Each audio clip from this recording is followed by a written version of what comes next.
Hi, I'm Vicki Monteagudo, owner and designated broker here at C21 Tri-Cities, and I'm here to give you the market update.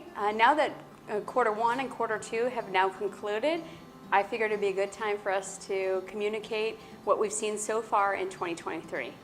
So 2023 has been an interesting year. Back in October of 2022, we really thought by all the economists and the market news that we were provided that we would see a sharp incline of interest rates, and then they would peak in April and then would start fluttering down after the April month.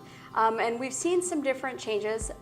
So the first change we saw was in January, interest rates got aggressive and they started to lower, and we saw kind of a boom in the market. We had more energy in the market in January, and then of course that followed through with closings in February and March, and then interest rates started to climb again.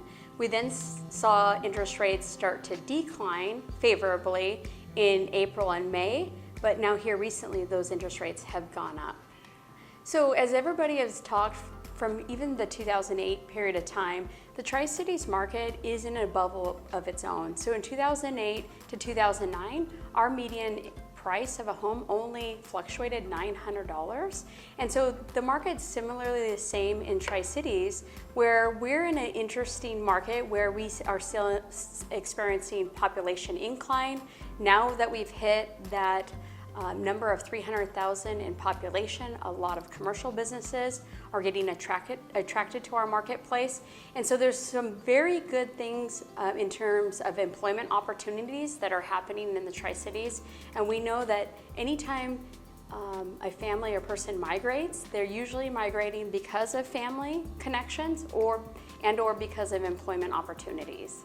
So oftentimes I'm asked, well, what do you think the interest rates will look like in Q3 and Q4? And I always have to laugh that I don't have that crystal ball, but depending on what gets revealed with the CPI index, one could guess that the interest rate, at least the Fed rate, will increase one more time, if not another time. And so as much as we thought and were projected and told that the interest rates were going to cup in April and hit that pinnacle moment, I do think that that time has now got postponed because there's just too much good news, right? There's positive employment, there's positive market indicators that are happening. So in order for the Fed rate to adjust down, in order for mortgage rates to adjust down, you almost have to have negative news to have that happen. And I don't believe that we're there yet. The new economists are now commenting that we should see that the interest rates should start bellying down, that in maybe late September or October, but that creates some new opportunity. In Tri-Cities, for the most part, 28% of our overall sales year after year have been about new construction, not the pre-owned property market. And that gives some unique opportunities. A lot of our builders, their build cycles outside of some production builders usually are building on 6 to 10 month building cycles.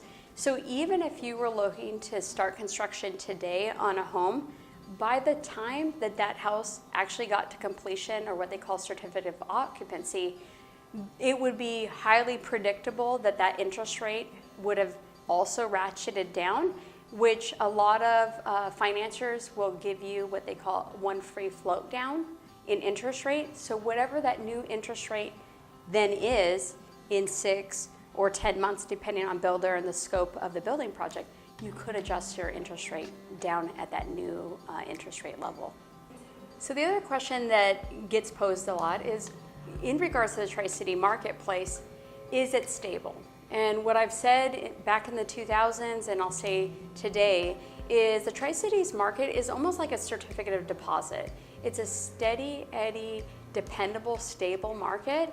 And when I say stable, in years past, with the exception of the COVID period of time, generally Tri-Cities is incrementally appreciating about 2.8% in any given year. It wasn't until the COVID and pandemic moments that we saw double-digit appreciation in certain areas and sectors of the Tri-Cities market, but it's very dependable. So as much as we rose, we didn't equally fall as some other larger markets had.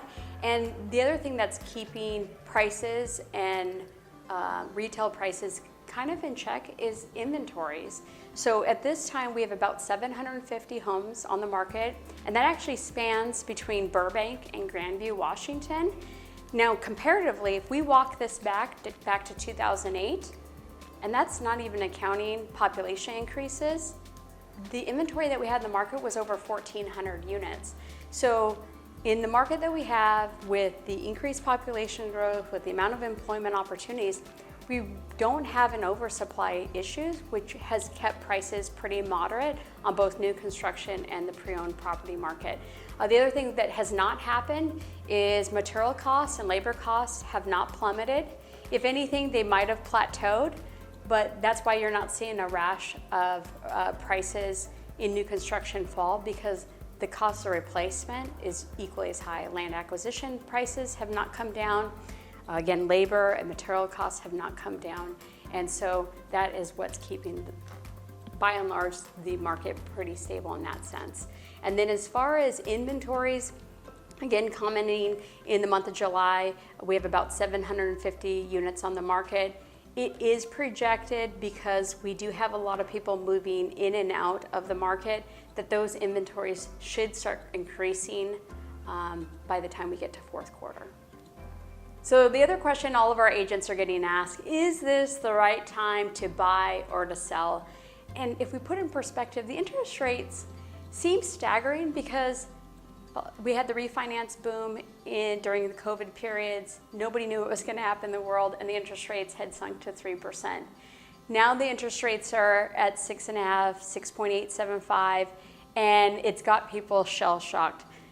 Again, if we compare it to the 2000s, the interest rates were the same as they are today. If we look at the 50-year historical average, the historical 50-year average is 8.04%. It's only because of relativity is what is kind of creating the commotion in the market. But just keep mindful that in the 2000s, when people had the 6% interest rates, they were able to consecutively refinance when those moments had presented themselves, and no different than today. When those new moments present themselves, you can refinance to get that lower, what they call PITI, principal, interest, taxes, and insurance. And certainly, you're going to have more questions, right? We're only talking on a macro perspective, both on a national and a Tri-Cities markets spectrum. I would encourage you and invite you to contact one of our Century 21 Tri-Cities agents to speak more particular to your neighborhood, your community that you live in, and the home that you've called home all these years, to have those conversations about what specifically you can do to your property to improve market equity.